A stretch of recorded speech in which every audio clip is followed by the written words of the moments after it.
right. Hello. So I'm going to be going live with Sarah Jenks, who is one of my best friends, to talk about working in a way that is not detrimental to your health. So, Sarah, if you want to just go ahead and request to come on, here we go. All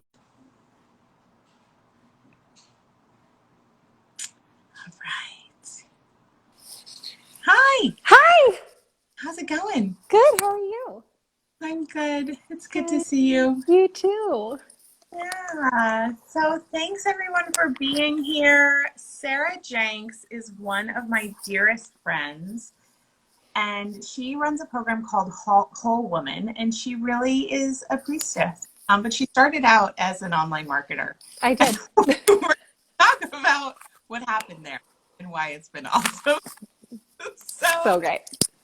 Yeah. Okay. So first of all,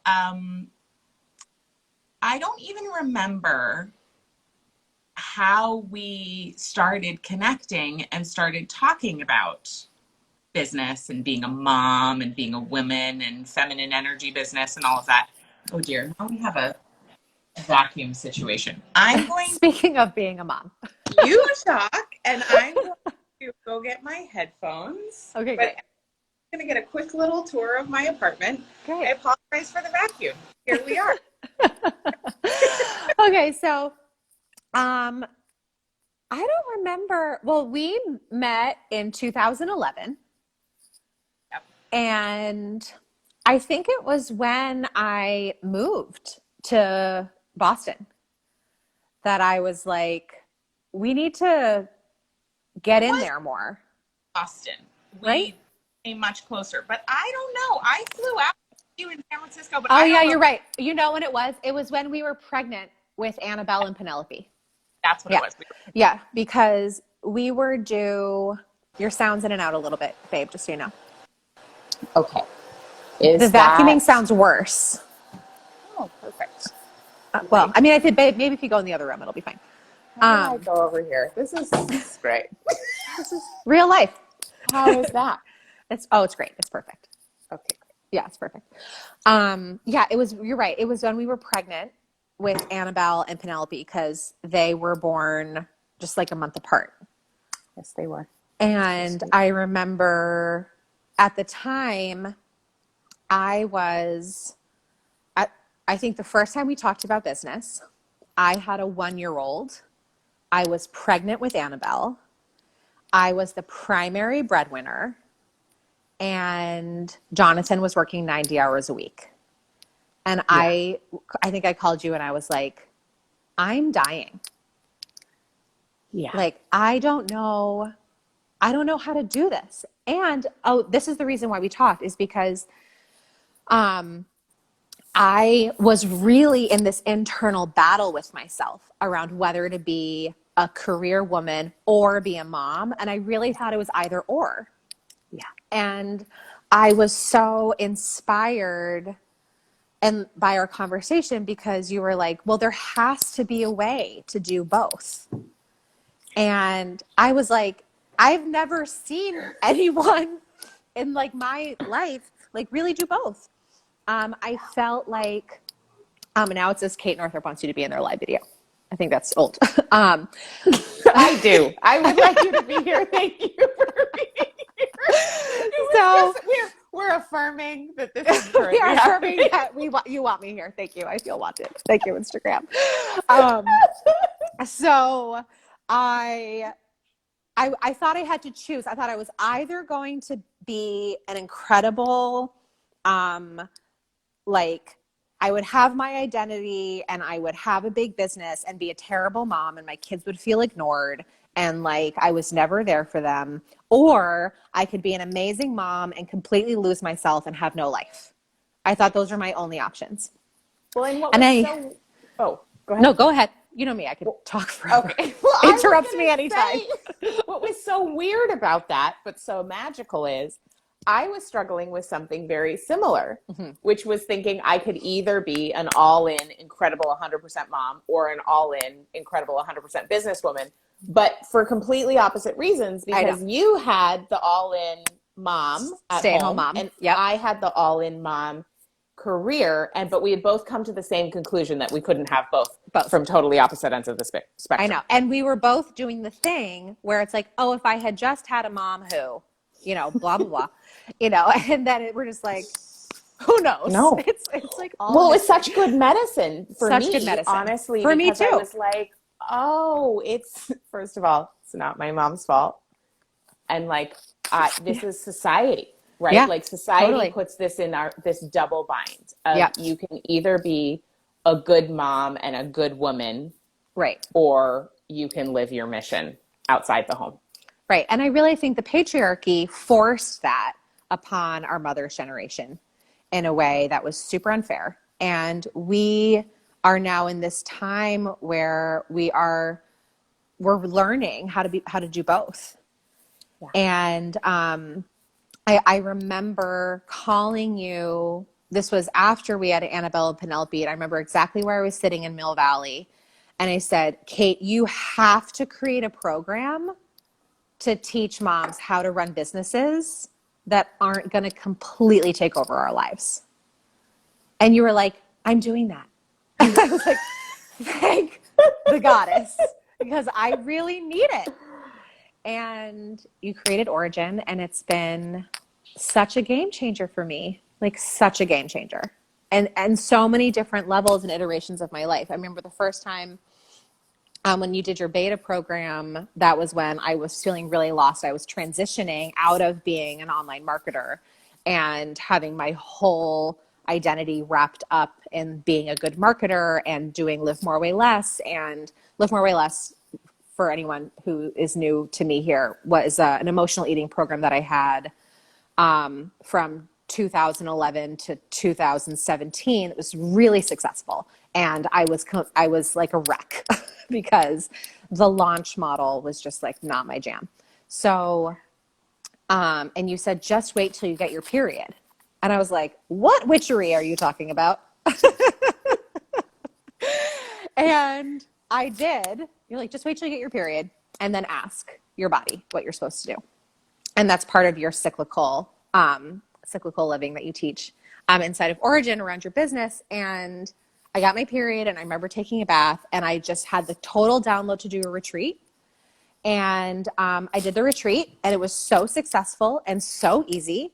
And it was just like, and the rest was history. Now I only do sacred ceremony type programs and experiences.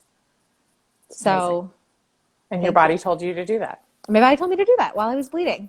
It was so great. I mean, it's so amazing. Like the blueprint, we have had the blueprint the whole time for our most prolific, easeful creativity, but just it's been hidden, right? We've been taught to fear our bodies. We've been taught our bodies are ugly. We've been taught our bodies are gross, and specifically the menstrual cycle.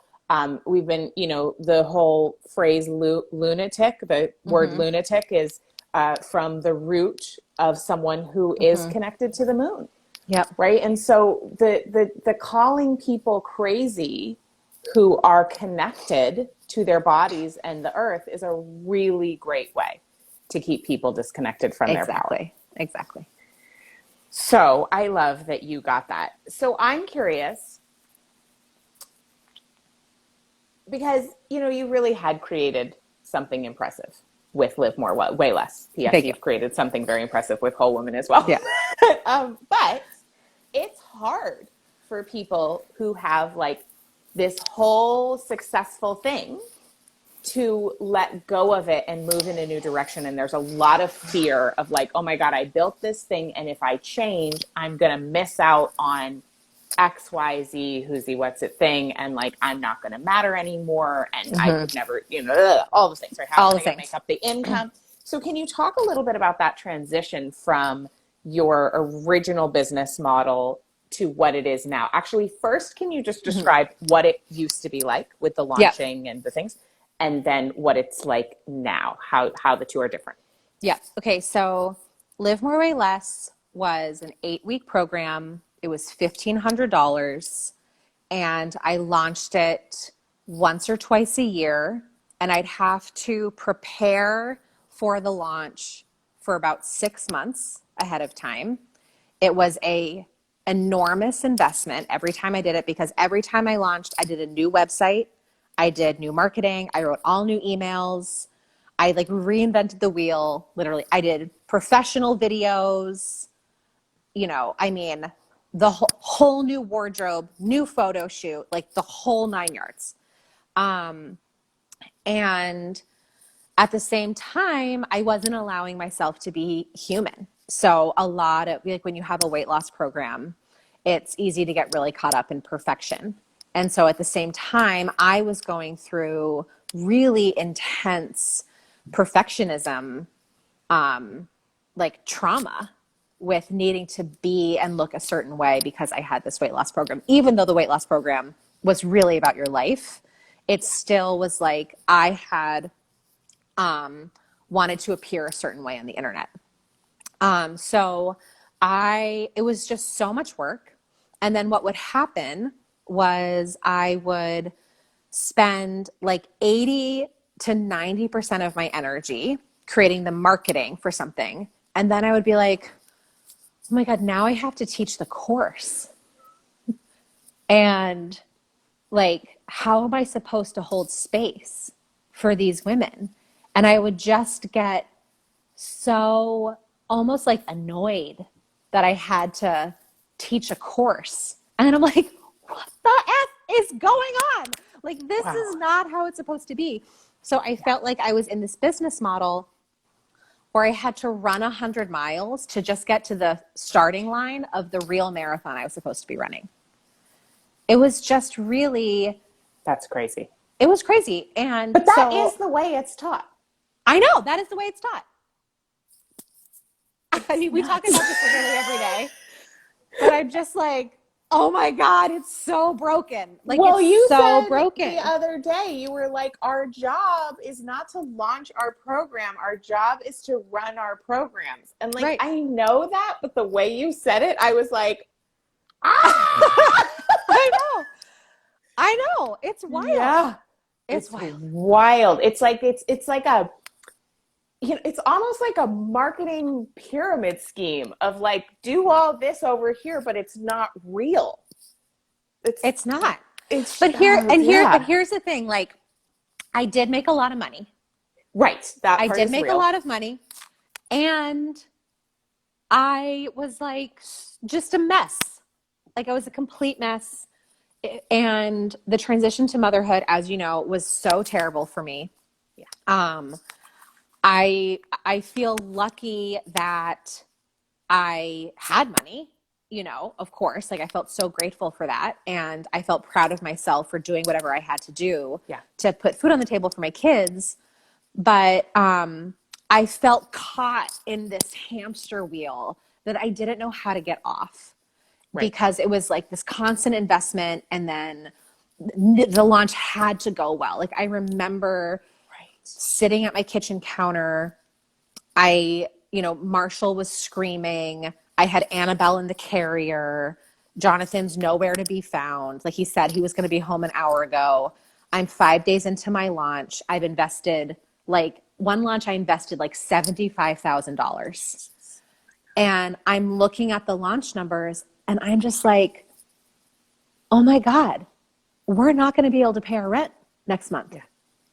Like, what am I going to do? And so that's when I just had to fire my whole team. So this sort of goes into the do less thing. I just realized that there was my business was so ballooned. Yes. And so I went through this process of really whittling down my whole team to one person. Like, I went from, like, at one point my monthly costs were like $30,000.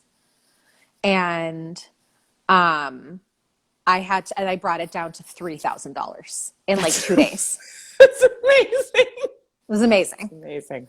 And so what has happened since then, and there's sort of been like, a process where like, I'll fire, no. But what's happened since then, my revenue has been way, way less, but the money I've taken home and put in my pocket has been double. High profit. And so it's like, why was I doing all those things? And I wasn't even making any money. Because it's the illusion It's of the illusion. In the Mother Peace Tarot deck, there's this card. I think it's the 10 of Wands, maybe. It's the person doing this, that it just looks like so much is happening, but nothing's actually Nothing's happening. happening. We're so addicted to the illusion of success. Yeah. And what it looks like, which is more. But underneath, it's like, what's the foundation? Where is the sustenance model? Because a business model is not a sustenance model if nothing's coming back to you, right? That is a deeply depleting model. Yeah. And I was you could make less money and keep more. It's so good. It's so good. And I was so attached to appearing a certain way. Like I was so attached to mattering and to being well known and like all these things. It was my main source of food because my life wasn't filling me up in the ways that I needed it to. And so after I had Hazel, I remember when she was like 4 months old, I went back to work for like a week. And I was just like, I can't do this. I'm so tired. And we were finally at a point in our lives where I could pull back because Jonathan, after 12 years of medical training, 12. It's like 12 years of medical training and then like 2 years of like working his way up in his actual practice, could take on, a lot more of the financial responsibilities in our family. And so I really had the privilege and the luxury of just dialing back a little bit. I couldn't completely pull the plug, but I could chill. And so I took a second maternity leave and I really had to go into this place of like, what if I never go back to work? What does that mean for my identity? What does that mean for just like money and how I show up in my relationship? Because we had gotten into this power dynamic because I had been the one making more money for our whole relationship. And so there was really a lot of work to do there. And that was a really profound shift. And I was just in that time, this was like 2.5 years ago now.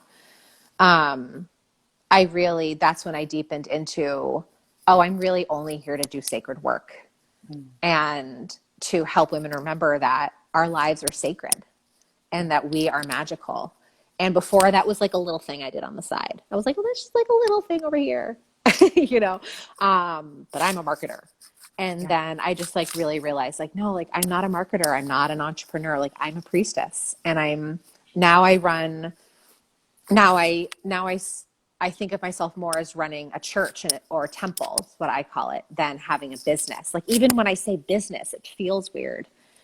And that doesn't mean that I'm not ambitious and excited to be a channel for money, or that I'm just going to like live in the woods and not care. Like that's not what's happening. I'm really committed to having a huge impact and spreading this message and helping women remember about the sacred feminine. But it's coming from that place of, I have a mission to accomplish in this lifetime, and less about the like 10 of Wands. Yes. I need to make this money. I need to appear this way. Blah, blah, blah. And so that's been, I think, the most profound do less strategy is like really connecting more with my mission. It's so critical. And less with like over identifying with being successful. Yes, totally. I did want to note that somebody mentioned that your microphone is bumping on your earring or your shirt. Thank you. That's so much better. I'll hold it. Always with the big earring. Yeah, I know, but they're so gorgeous. So one of the things we do when someone joins Origin is, because also getting in touch with my mission and my purpose has been so critical for cutting out all the extraneous stuff. Yep. That one of the things we do when you join is you go through a practice to get in touch with that alignment and purpose and mission if you're not already. And I also want to say that getting in touch with cyclical living and organizing, so so now if you have business questions, if you're not sure, you wait until you're getting your period or the new moon, to ask, because that's when the intuition is the loudest. And when we do that over and over and over again, you can't help but live your purpose. Like, you couldn't avoid it if you tried. Totally. And that's what's so magical about, like, you don't have to try that hard. It's just there. It's just that we were like so busy doing all the things that we miss it. Yeah, absolutely.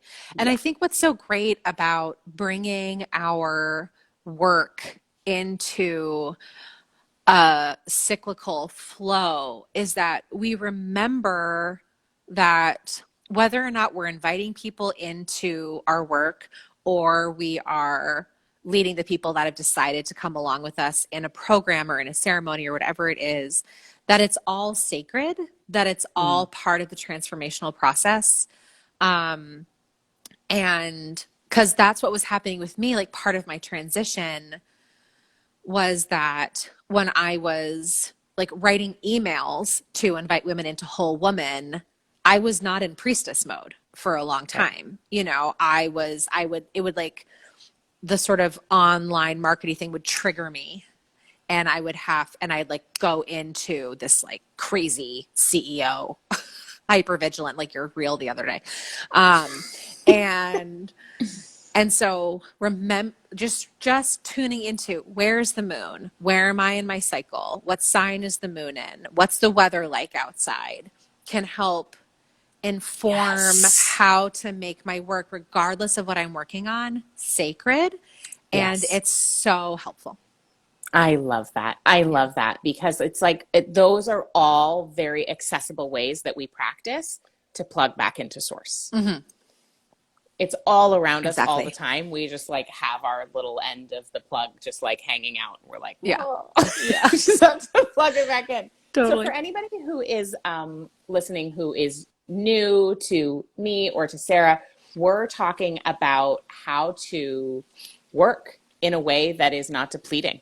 And how to work in a way that's sacred, and really talking about some of the behind the scenes of how Sarah runs her business now versus how she did earlier. And this is in the context of, in a couple of weeks, I'm opening my program, Origin, which is a membership for people who want to grow their businesses while doing less of the stuff that doesn't matter, so that they can really tap into what does.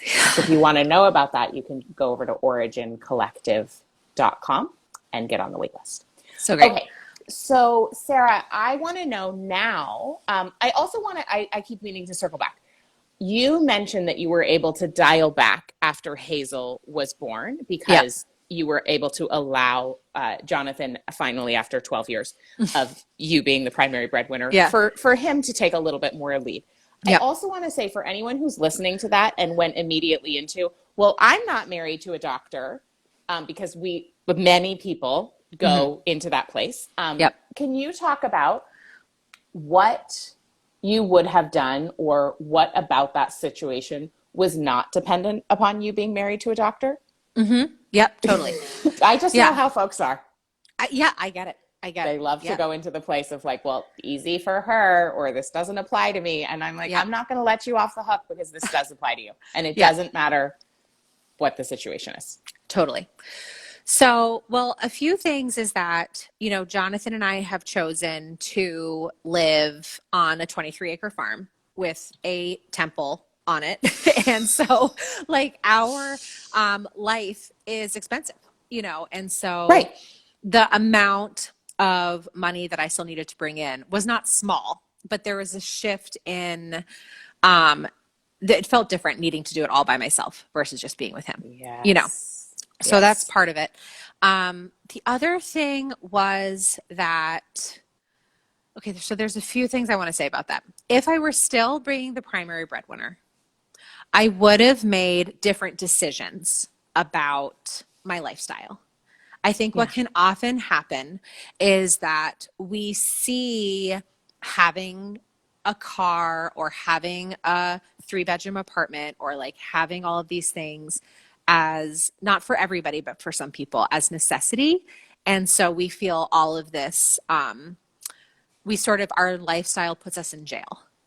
And I think it's really important for all of us to get really real about our expenses and significantly reduce them so that we don't have to work so hard in our business. Because I think what can happen is we give ourselves endless permission to expand our lifestyle, just especially when we're entrepreneurs. And also, I will say, like, especially when we're women, where we feel an over responsibility to overgive to our children, to our partner, and just do whatever we need to do in order to make everybody else comfortable.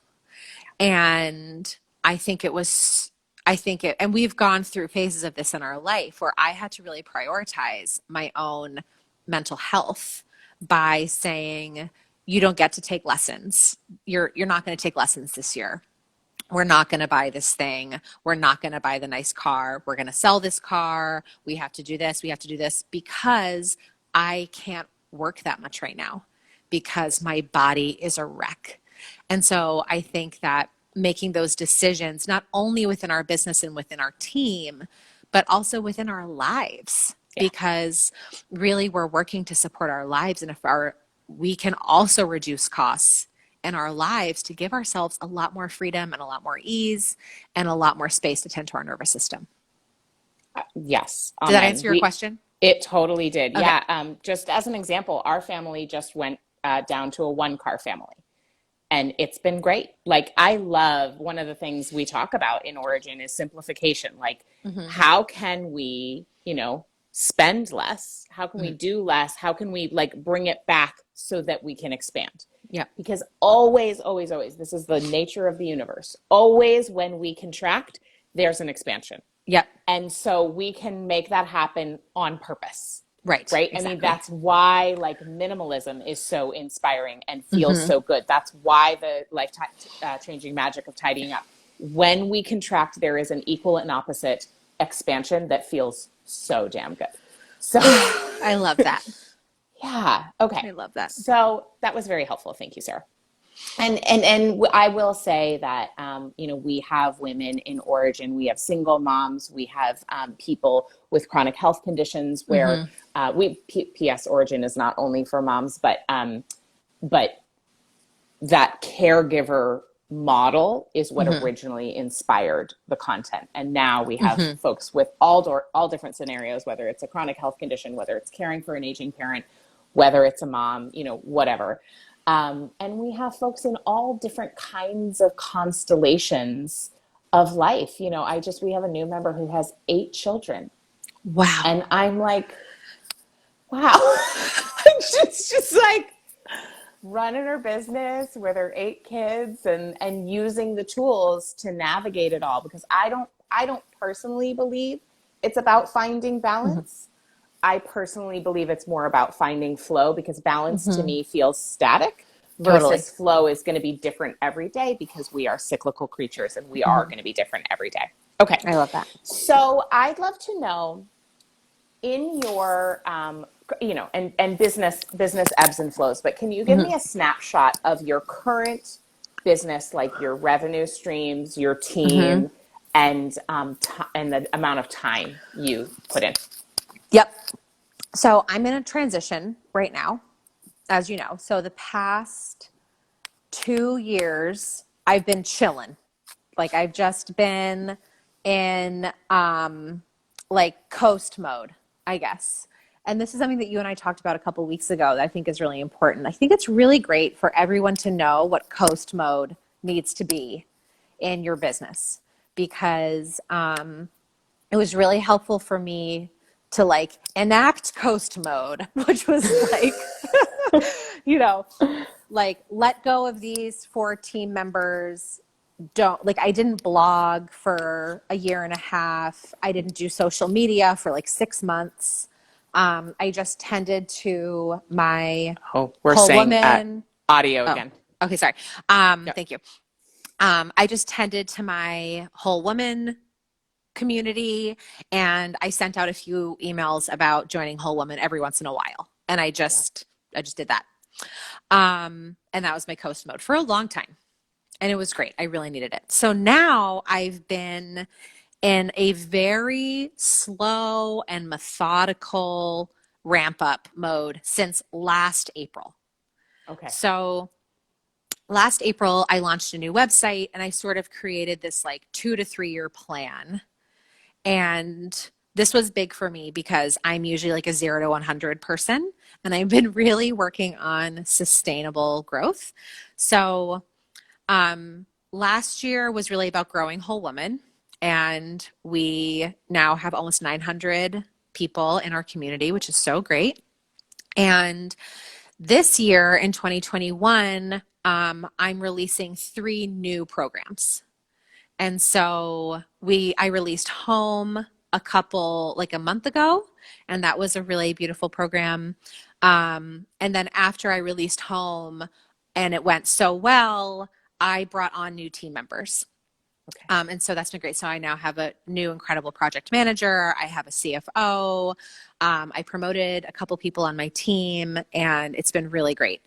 And so now we're launching Modern Marriage in a month and a half, and then I'll be launching a new program that's still a secret in September. And so I'm now experimenting. I think everything's always good to say it's an experiment. I'm experimenting with having more team costs, but me having more space to create. Okay. So I wanted to release more programs last year, but I just didn't have the team or the support in order for me to really stay in creation mode. It's really hard for me specifically to switch gears. Yeah. And so I'm now really in a place where all I have to do is write and teach and do vision work and really just like be in my ministry all the time. And so far it's been great. And we'll see how it all shakes out. But we're going to go through the rest of the year and I'm going to see how it works. And if it doesn't, I'll try something else. But like right now I'm only working like 20 hours a week. Okay. Amazing. Yeah. So here's something that you remind me of. I call it the cosmic ping pong game, which is that like I highly recommend having a community who can remind you of things that you've told them. Yeah. And then you can remind them of things they've told you. Because one of the beautiful things, so Sarah and I are in a mastermind together. And by the way, we met through an online program. Originally, that's true. Yep. We met because of B-School. So like, if you're like, how could I possibly make real friends on the internet? I just want to say most of my best friends, I originally met on the internet. Same. Somehow.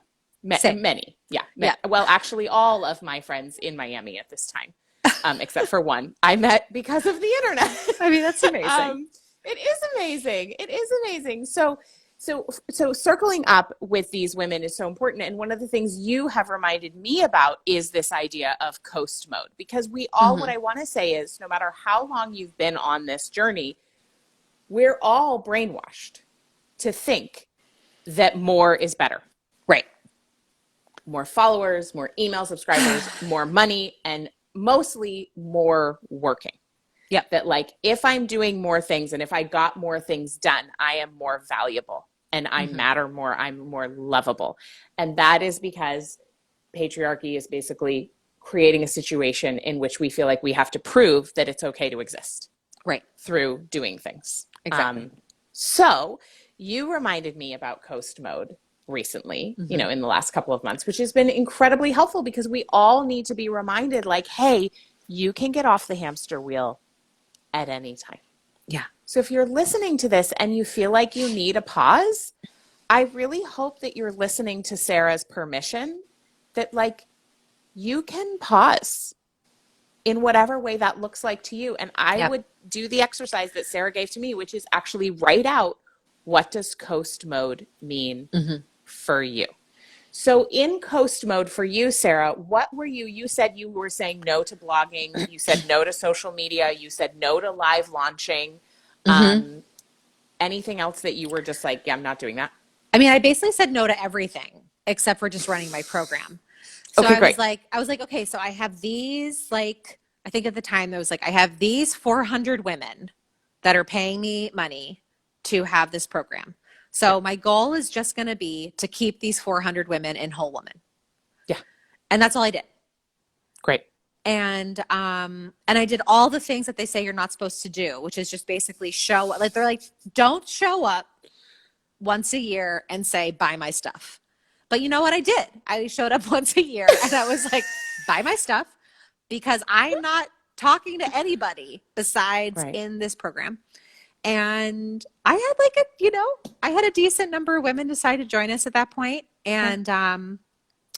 And I was doing things like I was renting out my space here, which was helpful to bring in some money. And it was nice because like I didn't have to show up. Like I was just so tired of doing all the things. It was sort of nice to be like, to just, my only job was to like sweep and take out the trash in the temple and like have people come. And then after a while I got a little tired of that. And then we're not renting the space out anymore. But it's just like you gotta give yourself, just be where you're at, Yes. And just what I realized, I really thought, because this is what people tell you, like, oh, if you leave the business scene, like it's never going to happen again. If you take yourself out of the game, you're just going to, disappear into the ethers. And that was not the case for me at all. It's all lies. That's total lies, right? I have to move because it is just the sun was like glaring in my face. I couldn't even see you. So I'm just going to sit on the floor now. Right. Another beautiful background. Oh, yes. Just follow them here. That's so important I really, really want to highlight and say, this is, again, we're like back to the cyclical model of business. It's just like the seasons.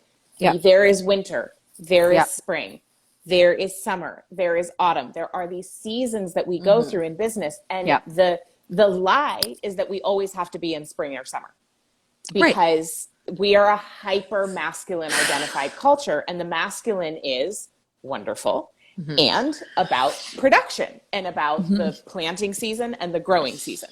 Right. But there is also the harvest season and the rest season. Yeah. And so what I really see you having embraced is the seasonality of your creativity, of your business, and being like, I'm in a season of rest, after Hazel was born. That is coast mode. We call it the fertile void in origin in our upward cycle of success. It's just really important to know that like, you don't have to be on all the time. And in fact, I believe, having witnessed you and been along for the journey, that the brilliance that's coming out now is not in spite of you taking that time. It's because of you taking that time. Absolutely. Absolutely. Because here's the thing, like, I work with a lot of people whose work in the world is spiritually oriented or about life coaching and all that stuff. And the thing is that my job is not like, I'm not a lawyer, so my job is not to be at the computer all day, like typing things out and doing the blah, blah, blah. Like my job is to commune with the trees and to talk to the goddess and be in ceremony so that I can share what I'm receiving, from the sacred. And I see so often we forget that we have to tend to our mastery of what we're actually teaching.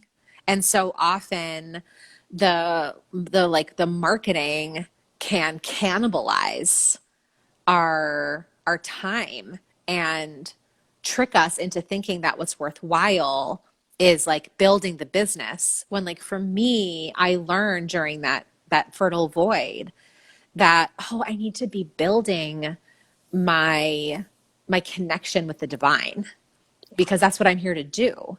And so I think it's so important, and like that makes sharing about my work so much easier, because it comes from just a real place, my friend Sarah Durham Wilson, who's the mother spirit on Instagram, she's like, I just tell the truth. But if we're not taking time to tend, if we are not taking time to listen to what's actually true, then we don't actually have anything to say. Yeah. And it becomes regurgitated versions of other people's stuff. About other people's stuff. That we saw on Instagram. Exactly. Because I really want to say, circling back to kind of what we were talking about at the beginning about appearances and the idea that our job is to look good, right? That's another fallout of the patriarchy. Yeah. It really has fostered an environment in the internet marketing world and the sort of personal growth world that we're part of, that's like you can pretend to be anybody you want on the internet. And it's also really easy to just create something. Not that it's easy for it to work and make money and all of that, but I'm just saying, like, you could pop up a website and you don't have to have depth behind what it is you're teaching. Like maybe you read like 3 personal development books and then you decided you're going to be a coach. Right. Or whatever. And so I think I love what you're saying, because one of the aspect of cyclical living when it applies to business is that we go through all 4 seasons over and over and over again. And with each season, we get deeper and deeper and deeper. And what happens is when we are in launch mode, when we are in what you were living before with Live More, Way Less, which is taking 6 months to prepare for the launch and then launching, and then starting right over and taking 6 months to prepare for the launch and then launching, we're only doing spring and summer. We're not doing autumn and winter. And if the planet only did spring and summer, we would all die. And that is why burnout happens. Right. And when we do work that way, we become divorced, or we just can't find our purpose. And things get really shallow. And they stop working eventually. Yeah. So it's true. It's true. And like, that's why I had to take basically 2 years off. Yeah. I was so burnt out. And I think that if I had created a more sustainable business sooner, I wouldn't have crashed and burned so intensely, and so that's my hope now that I'm in this like late spring sort of cycle in my business. I'm really trying to have it be sustainable for me and not have it just be a means to an end, because I now know after doing this for 11 years, like there's no end. It's just the cycle. And it's been really helpful. Like all I have is right now, if I'm not enjoying, like we're in like a launch time right now. And I'm like, if I'm not enjoying this time, like this is what I do. This is like my whole reason for being, is to inspire people to have a more sacred life. If I'm not enjoying this process, like what am I even doing here? Yes. And for so long, I was not enjoying this process of inviting people into my programs. And now I'm just like really committed to it feeling super sacred and really fun and really nourishing. And it's been great.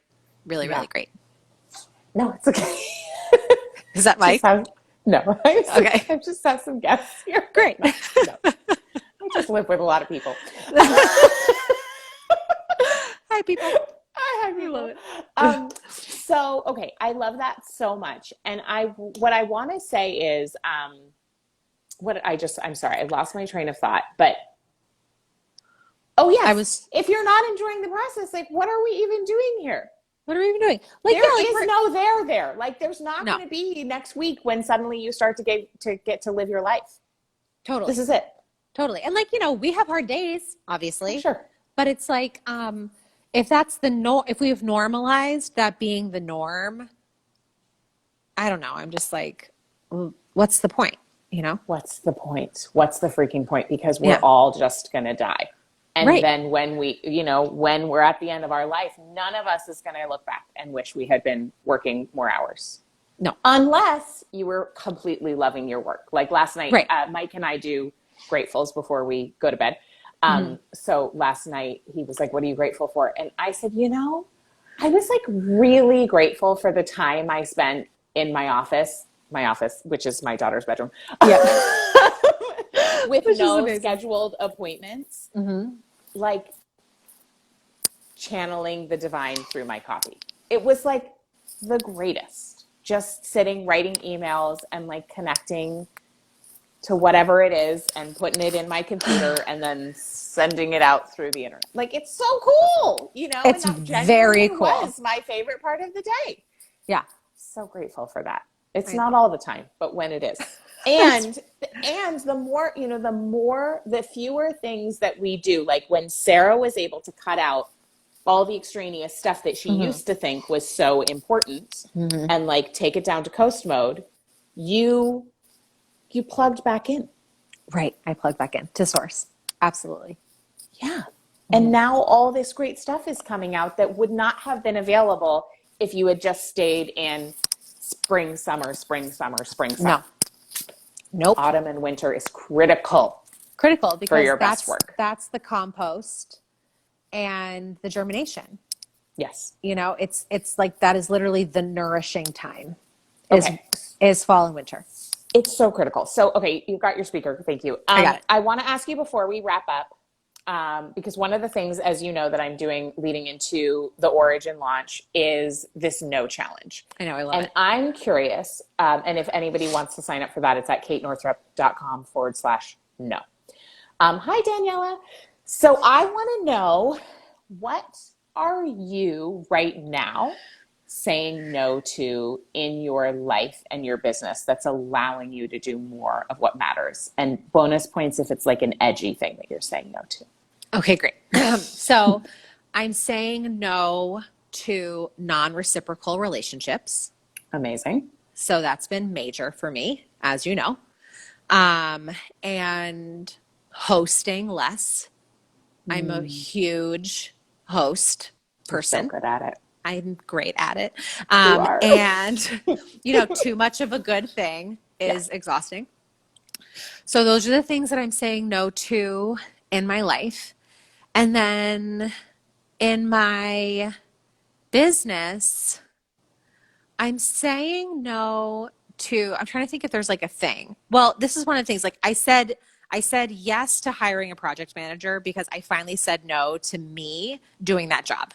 Yes. And so that was really major for me. Yeah. And just a huge gift to myself, you know, because I can do it. Like I can do all the timelines and run the launch and all that stuff. And I'm just in a place in my business and in my life where I didn't have to anymore. And that just feels really good. And then energetically, I'm saying no to my business needing to be serious. Like sometimes I just get like so serious. And I'm like, Sarah, this is fun. Like we're not saving whales, you know? It's like, but you are saving humanity, but in a thank fun you. way. In a fun way. And I'm just trying to have the whole thing feel more playful. Oh, yes. Yeah. Which is so sacred. Okay, I love that so much. And I'm curious if anybody listening in wants to say what they're saying no to. One thing that I'm just going to share this one because it's hot off the presses. This feels really good and also edgy to me. I am saying no to any kind of affiliation, partnership, collaboration with anybody or any brand who participates in public defamation of anybody else. Because we live in such an intense time. And I've been getting requests from people who I see all up in the comments and I'm like, no, if you want to hold somebody accountable, you pick up the phone. And my brand will not be associated with people who don't have the balls to pick up the phone and decide to take it on social media instead. That is beautiful. And I'm so happy that you're taking a stand for that. Yeah, it feels really important. It feels really important. Yeah. Personally and collectively. Okay. So I just want you to know that I really appreciate you being such a beautiful poster person, poster woman. What is it? Poster girl, but you are a poster woman of Origin and the Do Less way. And I'm so grateful for your championing of this work and of reminding me all the time of what I teach and what I stand for, because I forget a lot. I know. Like we all do. We always forget. I mean, Kate, it's really changed my life. Your work has really changed my life. And I get to be a wonderful mom. I get to be a priestess. I get to be a wife. I get to have my own life and my own identity and connection with the divine. And if it weren't for you, I'd probably would just still be writing marketing copy all day, every day, and all night, and just like losing my mind. So I'm just really grateful to all of your support. It's been so huge for me. Thank you. Yeah. So for anyone listening in who wants to know more about Origin, head over to origincollective.com. You can get on the wait list. We open the doors May 11th. And if you need a little warm up, you can go to katenorthrup.com/no and join us for the No Challenge, which starts on Monday. So thank you all for being here. Thank you, Sarah. I love you. I love you. Talk to you soon. Bye. Bye.